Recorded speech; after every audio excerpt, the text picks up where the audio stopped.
Okay, so continuing on with Jamie. Last time, Jamie and Brienne got to the inn. They had some discussions with the poor fellows, and quite notably, Brienne went into her belief and kind of the belief of what I think Ice and Fire is about, that people do get to choose for themselves what they believe is right and wrong, which is getting back to Jamie and Aerys. Like previously, he had dedicated himself to Aerys, and then in the end, he has to decide what's right for himself, and so he kills Aerys, break and becomes, the Kingslayer and Oathbreaker. But and Brienne is in the same situation. She's uh, made an oath to Lady Catelyn. Catelyn is asking her to do the unspeakable, and so she is trying. We don't know what Brienne's plan is, but there's this clue here as she explains, that her belief that uh, um, no doubt a father's proud when children can finally stand on their own and find their own way in the world.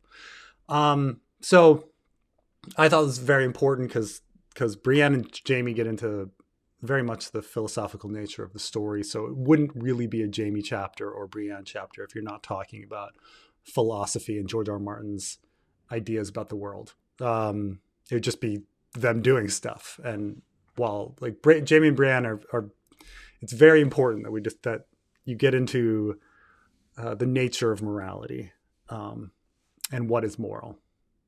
And so, but continuing on, we then have a little break where we see the fiddler plays a few more songs. Then the poor fellows sang some hymns. Not one of them sang as sweetly as a real sparrow, nor even a seagull, but Jamie sat and listened, contently savoring his pie, a fine last meal.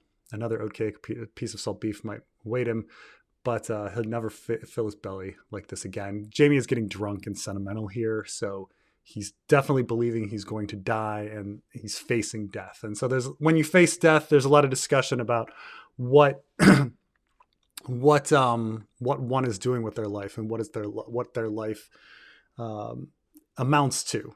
I believe Heidegger said that people should spend more time in graveyards and things like this because it makes people not to be depressed about everything, but it makes people re-examine their life and what they really want to be doing with their life. And this is big about Jamie and the empty white page before him.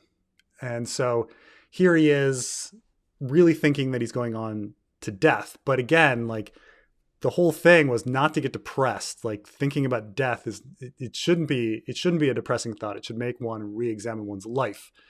And so there's a bit of the John and Ygritte, yes, we die, but first we live kind of aspect to things.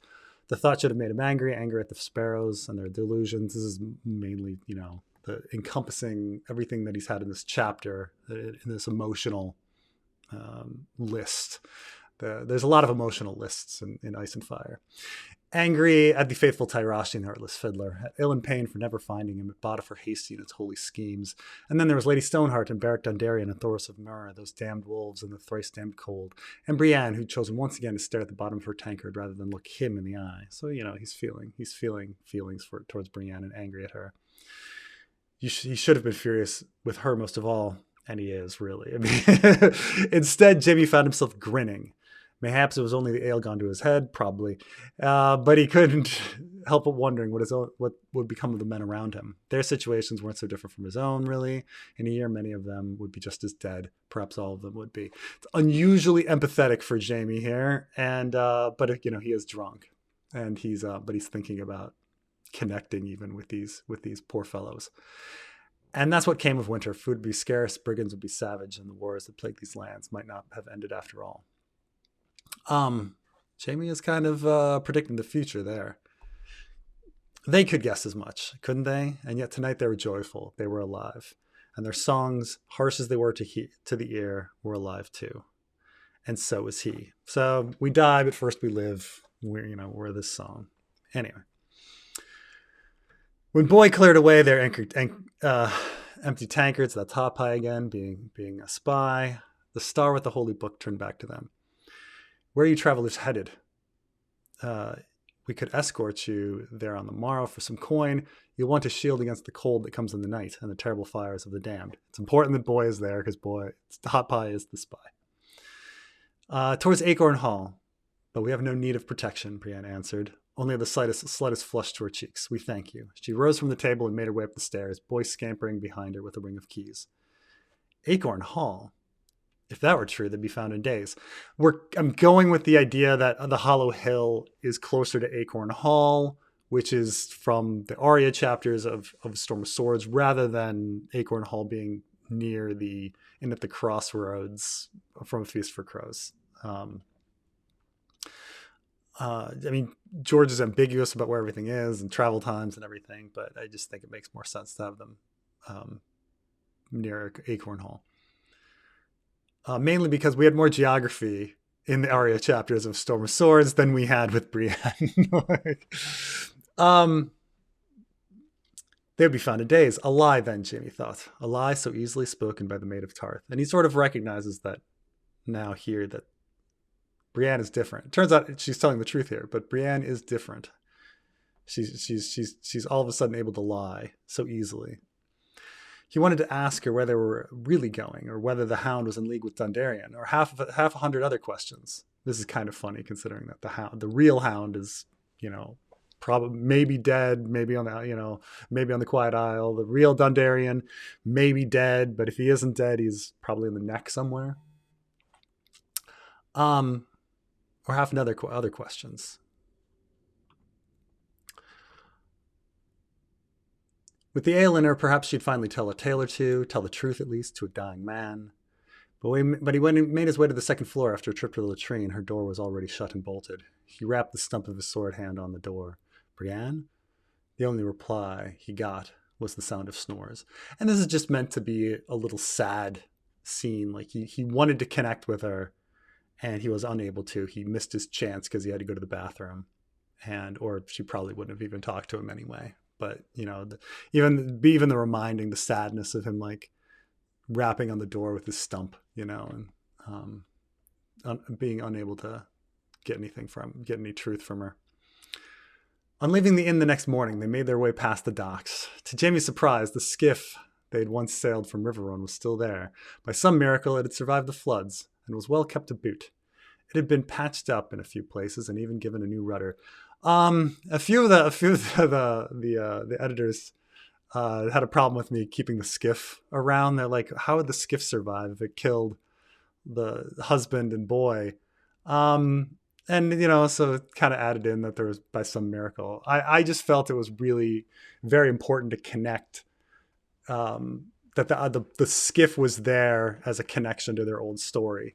It's just by some miracle after the flood, like for some reason, everything else is destroyed and that boat somehow made it. Is just one of those weird things that happens in life, when people are like, oh, of all the things that wasn't destroyed, the skiff. And this is where we get this little sad little tale here. And this also gets into a few things. Should we buy it back, Brienne? I've half a mind to sail off for the warmth of the stepstones, leave this cold world behind. You and me, two fishermen in blue water. I can't manage a net with one hand, I can manage a net with one hand, I'll wager. And you can add some more freckles to your nose. And this is a big thing about, like, existentialists will argue that we all have much more freedom than we think. People claim that that a lot of times people talk about their lives and they're like, oh, I'm really stuck. I'm in a rut. I can't do this. I can't do this and can't do this. And existentialists would argue that no, you're deceiving yourself. Like Sartre would say, like Sartre used the example of a waiter and how like a waiter he has actually so much freedom that it's overwhelming. And that it's a bad faith argument to be like, no, I'm stuck in this dead end job and I have to do it.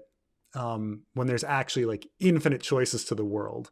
And that if you really want to make the most of your life, you will look at those infinite choices and take action. And the fact that like one makes up lies to keep oneself in the rut shows that you're choosing to keep yourself in the rut.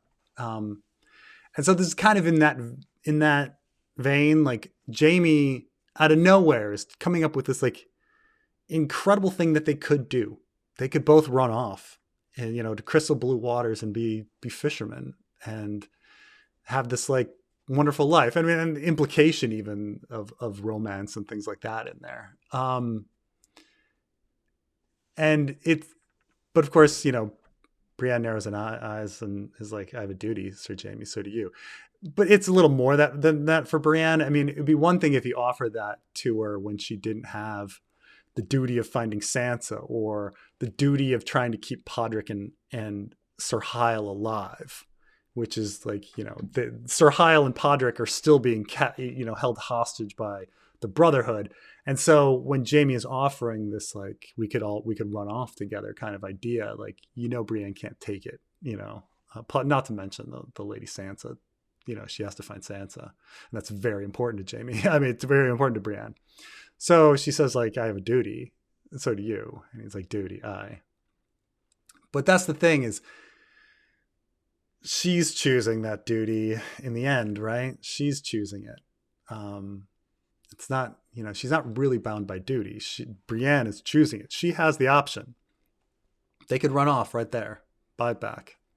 But this is just what I was thinking about. I was thinking about that philosophical waiter in existentialism and stuff like that.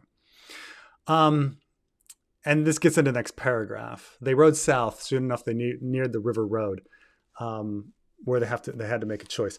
By the way, the geography of the area around the Inn of the Kneeling Man is a little weird because how Arya describes it and how Jaime and Brienne describe it is actually kind of off a little about where the roads are. But I went with the Arya side because it matches the map. But I will say there's a little weirdness with geography with regards to the Inn of the Kneeling Man. They rode south. Soon enough, they neared the river road where they'd have to make a choice. Would they turn west towards River Run or east toward Lord Harroway's town? Brienne chose neither. With no hesitation, she pressed southward still on a smaller trail, the way to Acorn Hall. She'd spoken no lie after all. One, and yes, we're getting to the shock that she's doing exactly what she said she would do, and that Hot Pie would have information on where they'd go. But also, like, this is the whole thing, is they have these choices. You have these choices in life. And in fact, you have more choices than you even realize in life. And that's like the power of decision and choice. And with regards to your life and with regards to morality is there. Like Jaime is sitting here even framing it as, oh, we've got a choice to east and west. And it's like, no, they had another choice, and Brienne chose that. But it's Brienne's choice.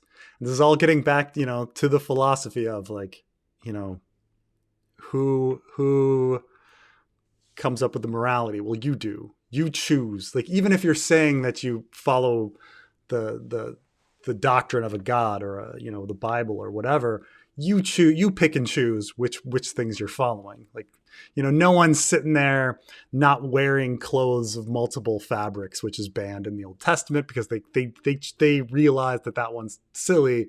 So they're choosing that one and picking a different one, like thou shalt not steal,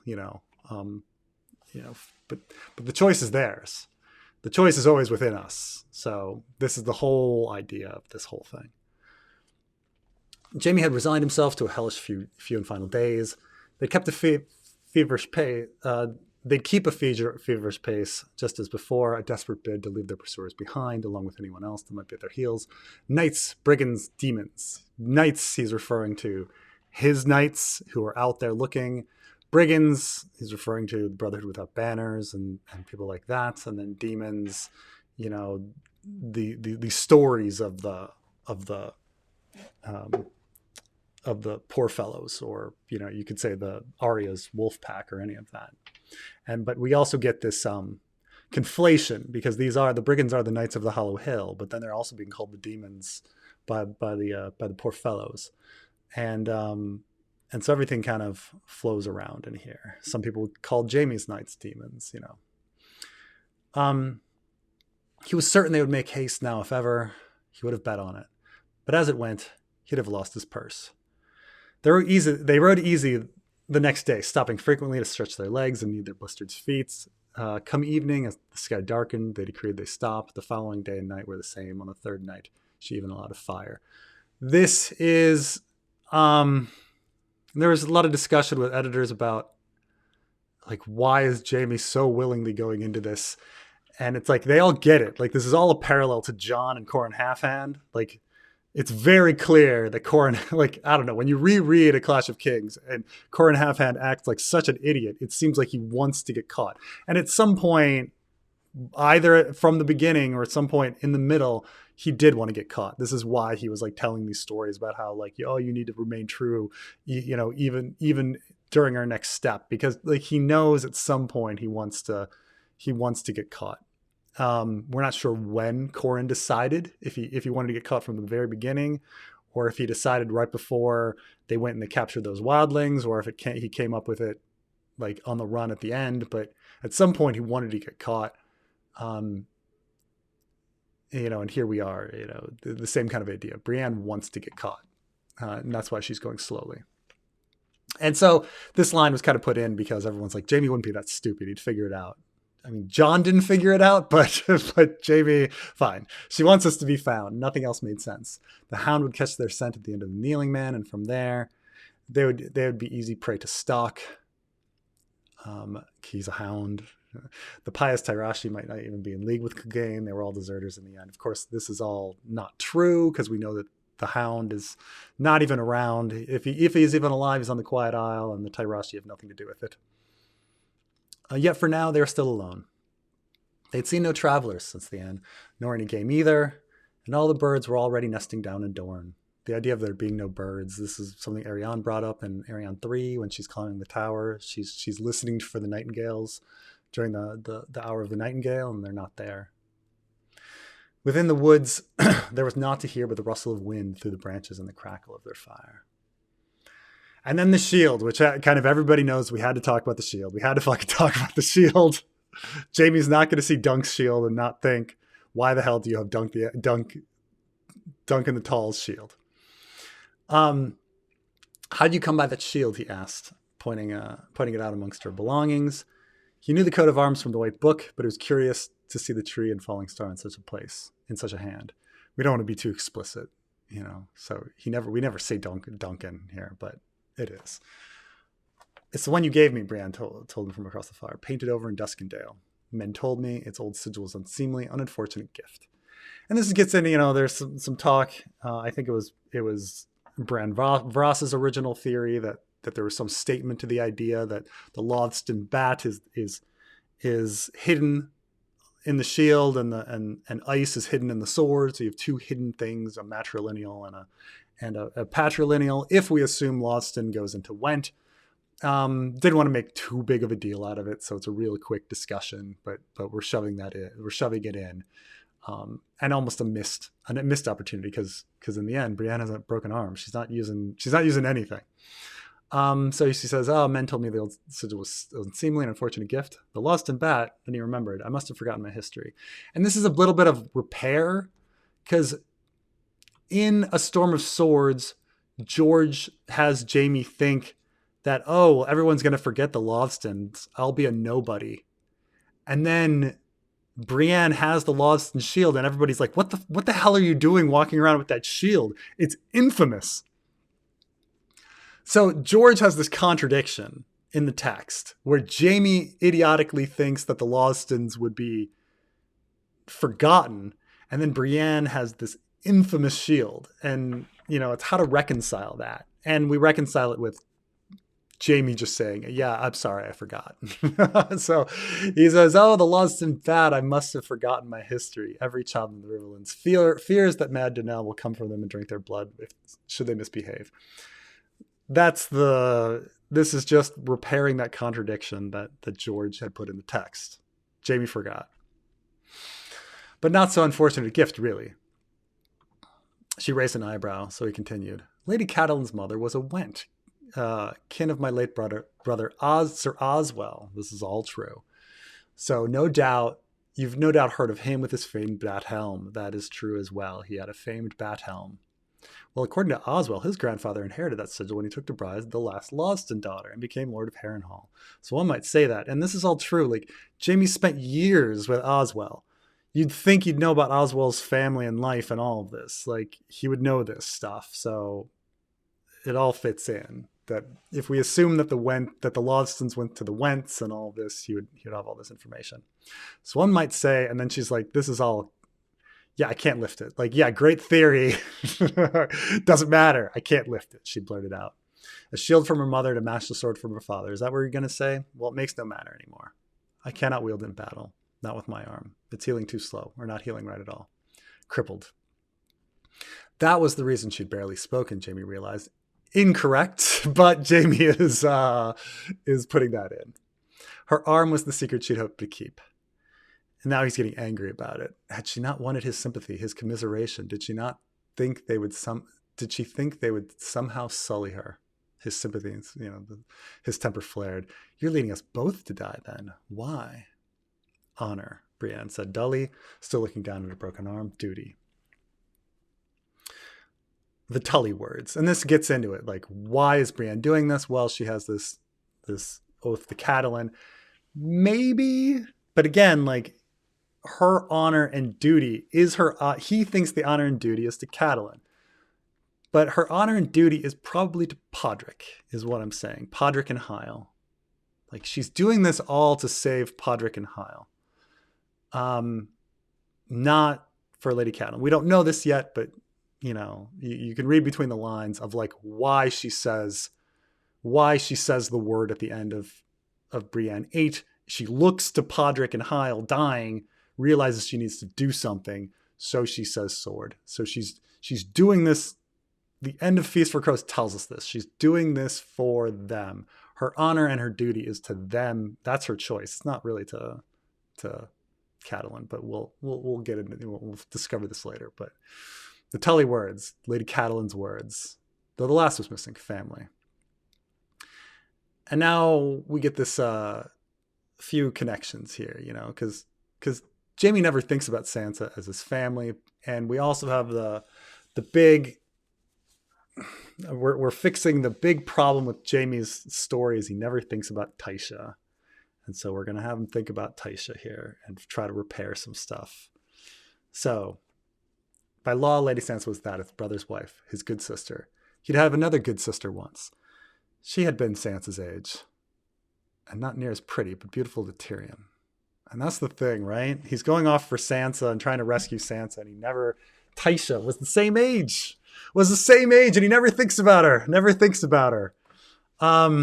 It's so important. So Tysha Lannister would have been her name. Call back to the Lysa Lannister would have been her name thing earlier in the story. And then repairing everything about Tysha. The fact that Jaime doesn't think about her, and the fact that he was a full-grown man submitting to his father, even though he'd already killed the king and all sorts of other stuff. So we're just going to address that, lampshade it, try to repair it, and fix the freaking Tyrion loved me for a lie thing that needed to be fixed. So we're repairing Jaime's story so it makes sense. He had stood in his father's solar as she begged on the floor, between stammers and sobs. She said her love for Tyrion was true, but the lion was deaf to the screams of lesser beasts. Besides, what did Tywin Lannister know of love? It was expected she would be flogged as she was, but Jaime never imagined his father would make her a gift to the barracks. And here's the big thing. Jaime had been no boy then. No, he was already a Kingsguard, a Kingslayer, a father even. But that day in front of his own father, he had never felt so much a child. I should have helped her, stood between her and the monster, pleaded and promised and bartered anything. He hadn't saved Tysha from her bear pit. No, he'd helped throw her in.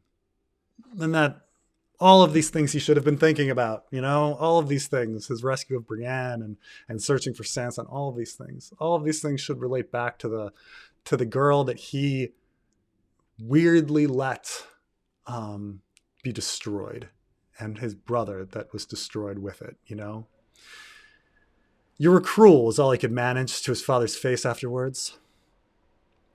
And then we make Tywin. We were. Lord Tywin was not so did not had not so much looked up from the parchment before him. The world is cruel, and more so for stunted creatures. Let him learn that and be stronger for it. In battle, you love your armor, do you not? Well, we suited your brother in steel today. He does not know it now, but in time, he will love us for his lie, for our lie. So, Tywin, in his weird, corrupt way, is essentially saying we're toughening Tyrion up, and he needs to be tough because he's a dwarf, and he'll appreciate it. He'll love us for the lie, you know. So a lot of thought put into this, making this as pretty as possible and emotional as possible. And I think if any part of the story I'm proud of, it's this. I think it's a beautiful and gut wrenching, even by itself, even forgetting the fact that we're fixing these holes in the story. Even beyond that, I think it's a very powerful flashback that tells us a lot about Jaime and his life and his relationship with his father and everything. Jaime had buried the memory deep inside him along with the others. Lord Rickard and his son, Queen Rhaella, the Stark boy. Of course, this is, when he watched Lord Rickard and Brandon get strangled and burned, Queen Rhaella getting beaten by her husband, and then pushing Bran out the window. All of these things that Jaime should feel more guilty of than he does. He can only laugh darkly about it now. A buried girl as buried as Cleos Frey. Bring back Cleos from early in the story. And again, this is what I say, it's like bitter blooms is when she's trying to bury the body at the beginning. She can't really bury her issues. She's literally unable to bury the issues. The ground is frozen. She can't bury the man. She can't bury her issues.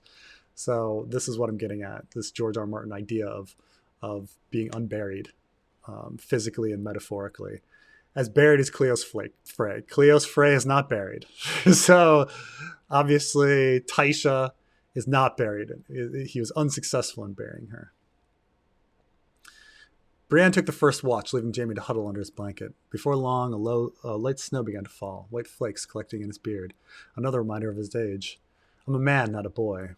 And this is trying to connect, the whole issue of when Jaime sold out Tyrion with the Tysha story, he was a man. He was a full-grown man. So, but he felt like the only explanation for it is, he felt like a boy at the time because in front of his dad.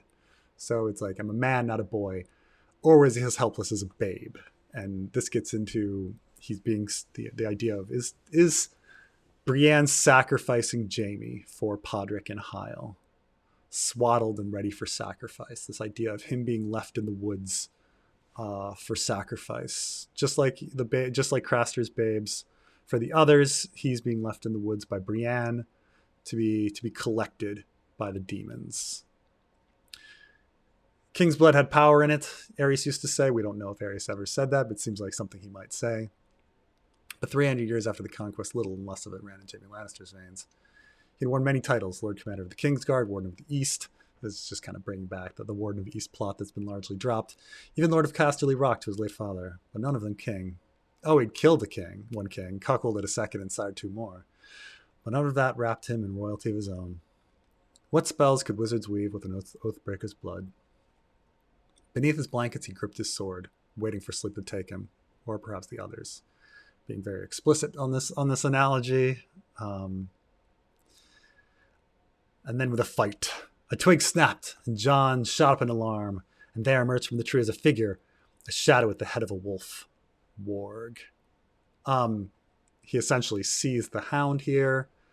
He sees Lem Lemoncloak. Lem Lemoncloak is the one that has the helm. So he's seeing it. And then he throws off his covers, ready with the sword in hand, but he never saw the other one. He's taken from the other side. Blow to his head sent him straight to the earth. And the idea of the Hound's head making people think he's a warg, this is exactly what happened at the Red Wedding, right? People saw Sandor Clegane and they were like, oh, that's Robb Stark as a warg. He never saw the other one. The blow went straight to the earth, and all at once a man was upon him. Not a man, a corpse. who looks like a corpse? Well, it's Jack B. Lucky. Beneath the pot helm he still wore, the dead man's lone eye was filled with hate. This is Jack B. Lucky. His bone hands tightening around Jaime's throat, but Jaime thinks it's a white. Something was pressing down on his left wrist. His stump swung at his attack without effect. All Jaime could do was wriggle and bite, and so he did. The white screamed as Jaime's teeth sunk into him. Clutching the gash, it fled, but this only made room for a boot to land on Jaime's ribs. Pain shot up his side.